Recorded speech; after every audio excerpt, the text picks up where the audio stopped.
So your guys' move of the week is the single leg kneel to stand. So to get you guys started on this, what we're gonna do is we're gonna try to find our balance on one leg.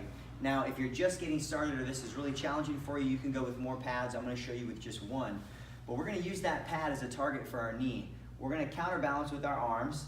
So I'm gonna sit my hips back, try to keep everything in line as I go down and keep that balance. I'm gonna put my knee down to the ground, come to a complete stop, set your core, drive your foot back through the ground, and try to come all the way back up, right? So two things, obviously we're getting a lot of stability here, working on one leg, having to keep our balance the entire time, and we're taking away that downward to upward part of the motion to make it a little bit more challenging. So single leg, kneel to stand, you guys give it a try and let us know what you think.